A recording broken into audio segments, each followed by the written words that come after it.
Hi guys! Welcome to my vlog. Ngayon guys, papakita ko sa inyo kung paano magkulay ng highlights. Dito yung model ko guys. Hi! Hi! Isa siyang Indian. Kasama namin dito sa bahay. Ipapakita ko sa inyo kung paano ako gagawa ng highlights guys. Para meron naman kayong ideya kung paano gumawa ng highlights. Okay? Sige. Una, hugasan nyo muna yung ulo. Kasi baka may mga oil. Pahanginan nyo muna. Pahanginan muna hanggang matuyo.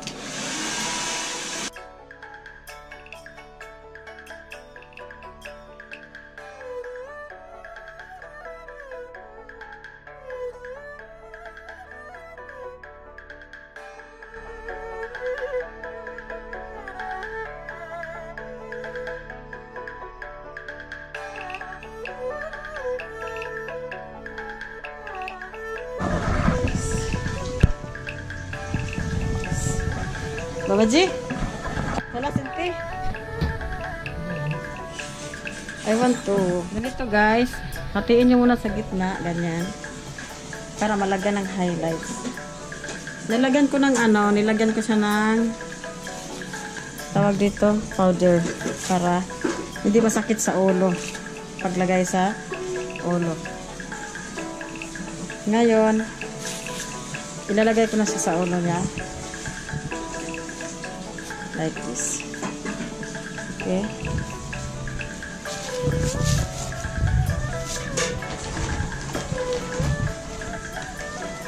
And then, step by step, palabasin niyo yung buhok. Step by step. Unahin mo dito sa taas. Ganyan. Paano? Isa-isa. You want thin? You want thin? Thin, ha? Little? Thin? Yeah, thin. Like this. Ano siya? Yung hindi siya sunod-sunod ng butas. Kailangan may isang butas sa gitna. Ganyan. Konti-konti lang. Konti-konti lang siya kung paano siya tanggalin.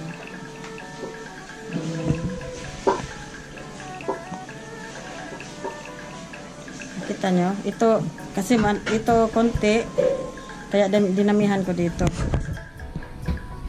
Tapos, pa-slanting ang pagkuha nyo ng ng buhok para hindi matusok yung tok-tok kasi masakit yan. Ganito. Tingnan mo ha. Ito. Tapos dito, konti-konti rin. Ganito rin ang proseso sa tok-tok. Tapos dito, medyo dikit-dikit na siya. Pa konti-konti. Ganun. Para masali yung tok-tok. Ngayon, nandito na naman ako dito na naman ako mag-umpisa, di ba? Ganyan.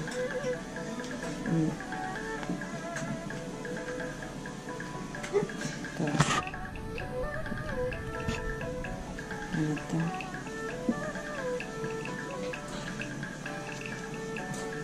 Ito guys.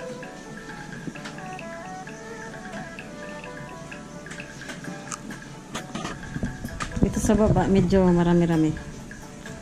Ngayon, dito na naman. Dito.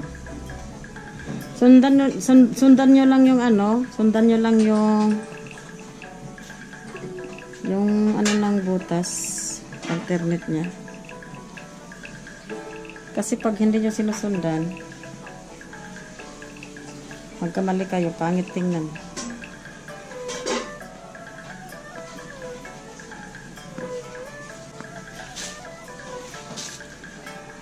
Dito naman pag medyo tikita nyo medyo may pa, parang medyo wala pa masyadong buhok, babalikan nyo na lang.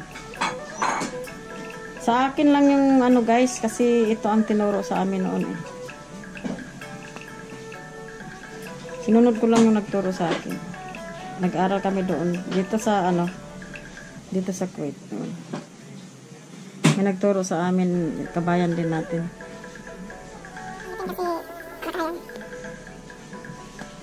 Matagal na ako nagkukulay. Okay naman. Pero, minsan perfect, minsan hindi. Ang tao talaga hindi perfect. Hindi lahat ng bagay perfect.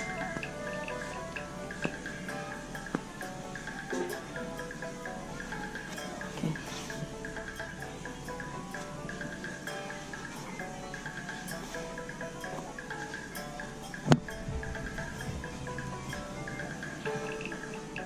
Pare-para yan ang kuha ko. Medyo marami lang sa ilalim. Dito sa pinaka-ilalim.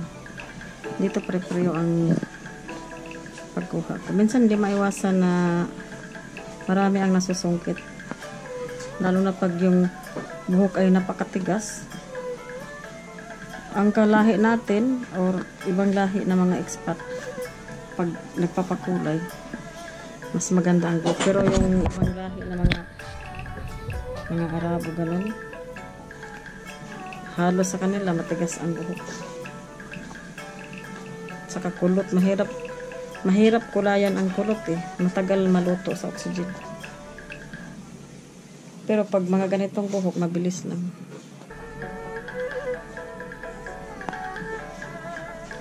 Kailangan pag magkulay kayo or mag-highlights kayo, make sure na yung ginagawa nyo ay tama. Kasi pag hindi maganda, kawawa naman yung pinakulayan nyo. E dito yung mga ibang lahi, lalo na pag Arabo, hindi maganda yung kulay nyo. Nako, may kalalagyan ka. Kaya kailangan pag nagtrabaho ka dito bilang beautician, kailangan talaga ang experience at dedikasyon ba sa trabaho. Hindi lang yung marunong ako niyan pero ano pala, hindi nga pala marunong. Kailangan yung dedikasyon sa trabaho at pasensya. Kailangan marami kang baong pasensya kasi minsan nakaranas din ako ng inaway ako ng customer. Nagasigawan ako.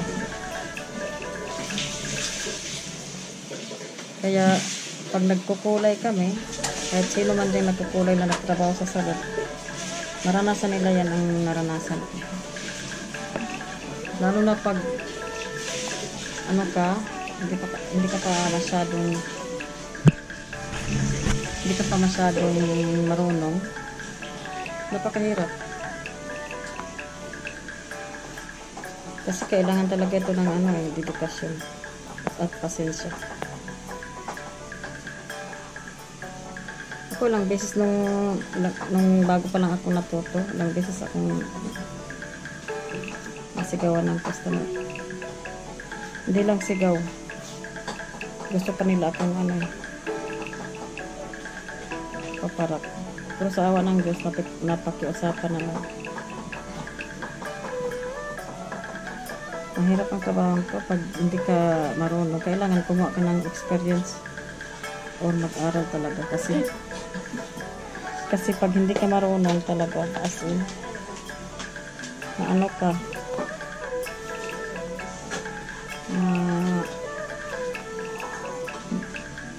pagalitan ka ng customer. So, kailangan marunong ka. Sa atin naman halos nagtatrabaho sa salon, mga professional na nag-aaral naman yung sa pista. Kaya hindi ka mag-aalala. Dito naman kami, halos kami mga OFW. Nag-aaral din kami ng TESDA. Pero yung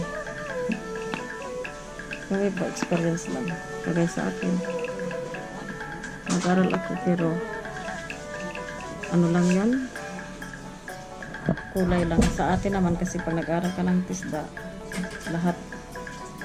lahat ng gawain sa salon pag-aralan nyo. Dito hindi, pag nag-aral ka ng kulay lang talaga. Hindi kasali yung yung ibang gawain. Kaya magsaraling sikap ka. Kasi dito sa abroad, kailangan ang ano dito, experience at saka.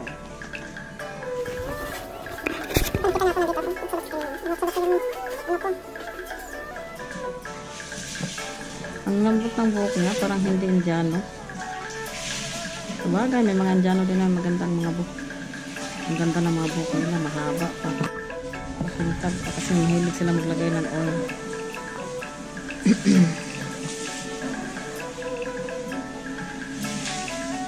Luma nitong sombrero ng ano ko eh. Kaya medyo malaki na yung mga butas.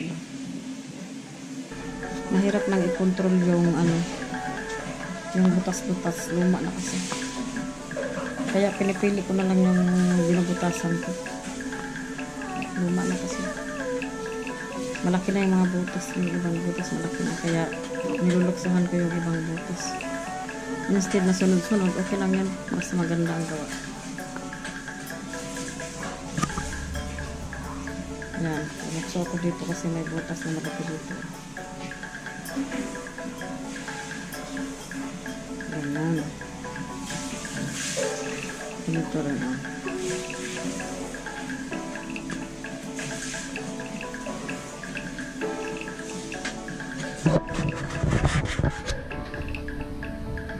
Dito sa harapan ko, dito sa harapan ng mukha, medyo dami-damihan. Pero nipis-nipis na. Ito, bumukso na naman ako dito kasi nakita ko may butas na naman na hindi nalagyan. Check mo para perfect yung pag-highlights. Check mo isa-isa. Nakita nyo guys, di ba? Sabi ko sunod-sunod, niluluksuhan ko yung iba kasi yung iba, laki ng butas kagaya nito o kagaya nito. Kasi sira na. Kaya hindi siya nasusunod.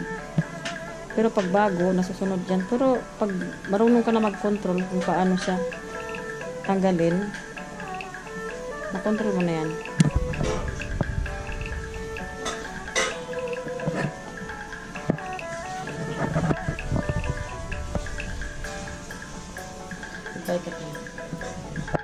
Ganyan ang finish ano,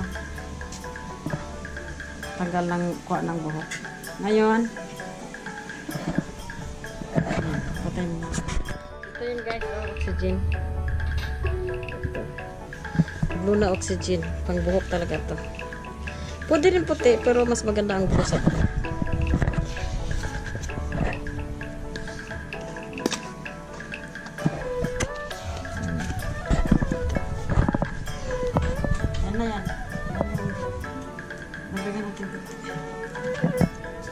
Yan yung pinaghalong oxygen.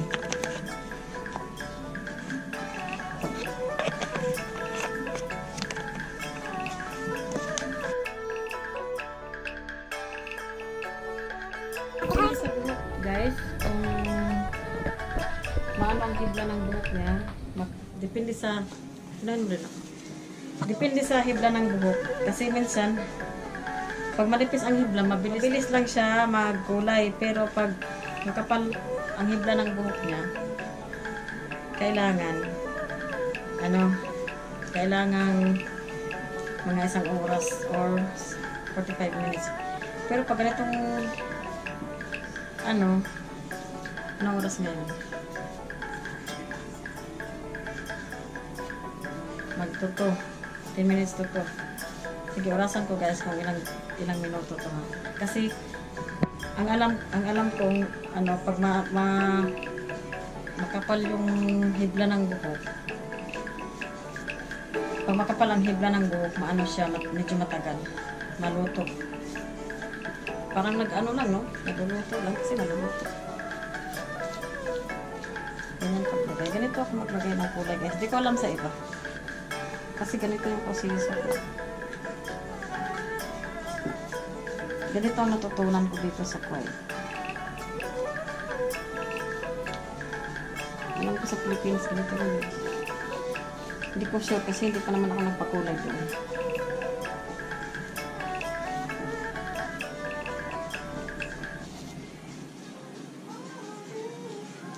Kahit pa paano guys, makakuha kayo ng ideya kung paano magkulay. Halimbawa, gusto nyo maging beautician.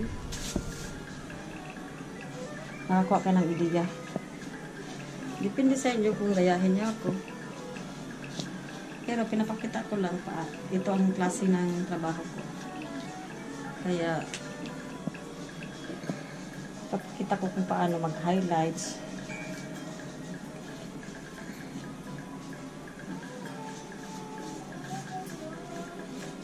Pag mahal mo yung trabaho mo, kahit gaano katagal, matagal kasi magkulay eh.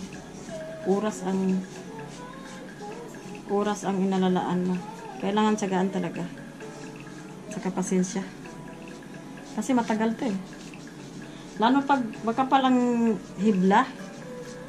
Tapos, lalo pag minamadali yung kulay, yung pag-highlights, hindi siya maganda. Kailangan talaga ng tiyagaan.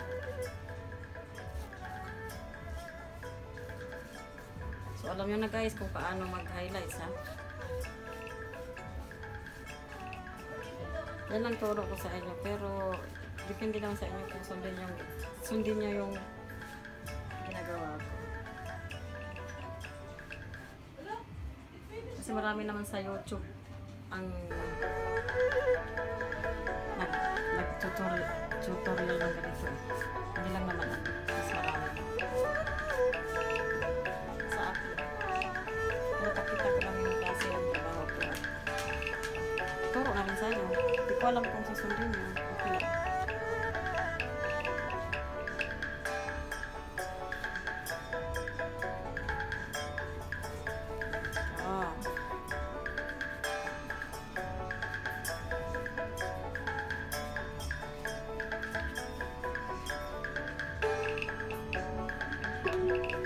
Pataas yung pin.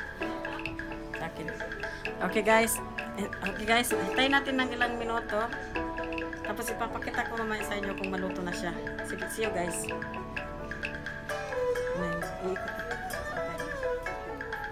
Guys, ito na yung pagkatapos kong bunutin yung buhok niya. Ito yung kalalabasan ng inoxygen ko. La, puti kay buhok. Tanawan nag-oxygen.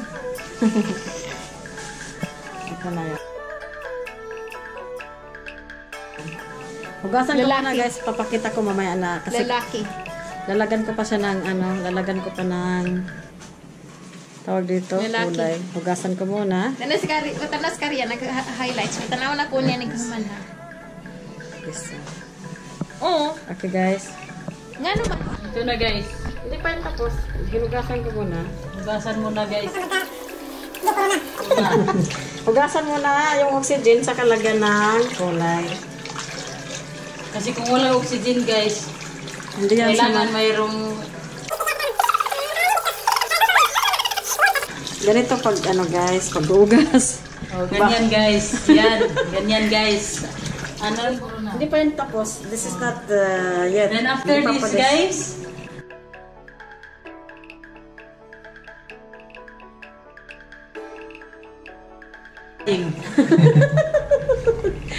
You see guys, the quality of... you see guys, the bird here, the yellow one guys, like this.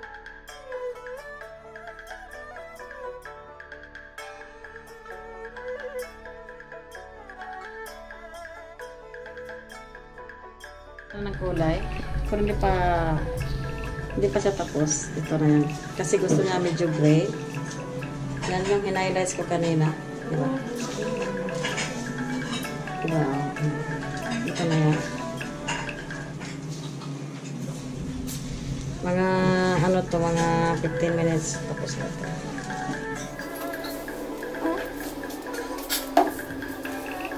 Ganda. Ito na mo. Hindi ko gasan kasi may kulay pa. Take time talaga to eh. Ilang oras. Nagdadalawang oras na kami nagaganito, no? Kailangan talaga ng pasensya ito eh. Kasi pag wala kang pasensya, hindi ka magagawa, hindi ka makabuo ng kulay. Hindi mo kayang buuin yung ganitong kulay pag wala kang pasensya. So guys.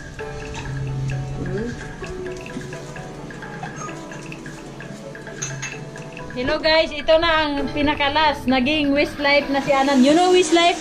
Westlife the singer? Ay, when I go. Like that? Which singer? Yeah, singer. Eh. Isa man ang kamera guys, pero ka Ganon guys. One by one. paano guys? One by one. Yun, ganyan lang pag i-blower muna, pag kaya ayun tapos i-blower. Bakit parang matanda yan? Gray gani, gusto mo na gray. Hindi yan eh. Gusto niya kasi gray. Napa dia? Nawala day. Nawala. Gusto na ko. Kan? Di pa ngayon. Gatag na ko nila ni ano. Kaya ngayon sila gapon.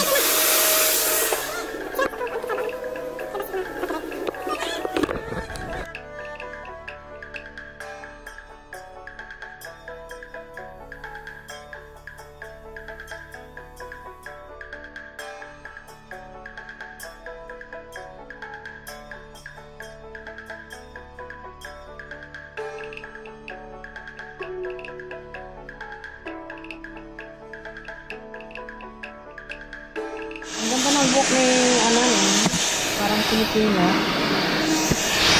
Kunting blower lang guys para hindi masira yung highlight.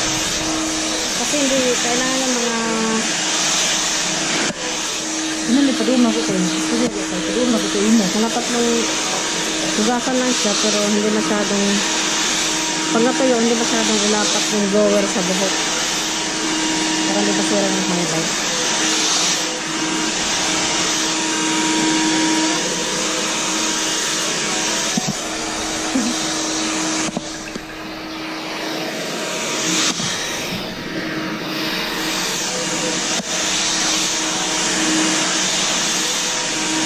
Maganda ba?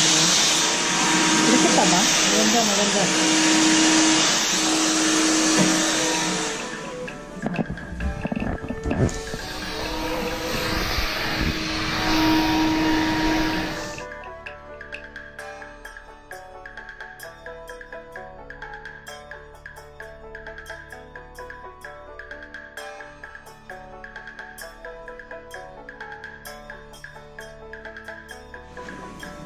Okay. Ito na siya.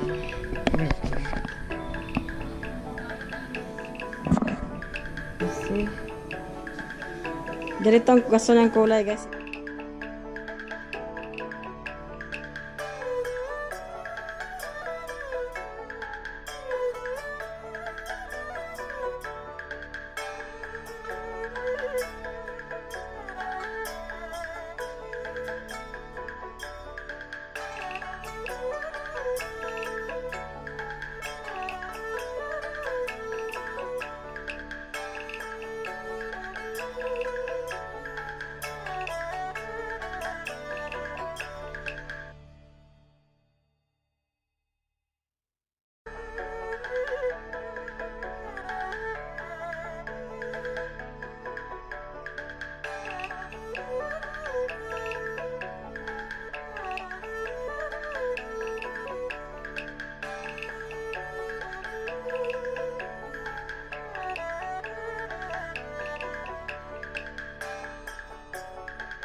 Salamat sa ito guys, dati niyang kulay yan.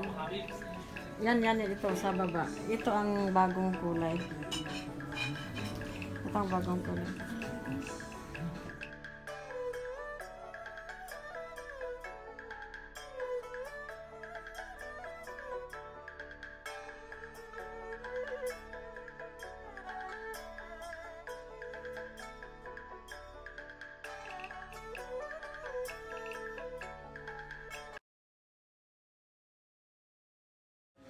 Sana guys, magustuhan nyo. Salamat sa modelo ko. Thank you. Bye guys. Maraming salamat guys. God bless you all.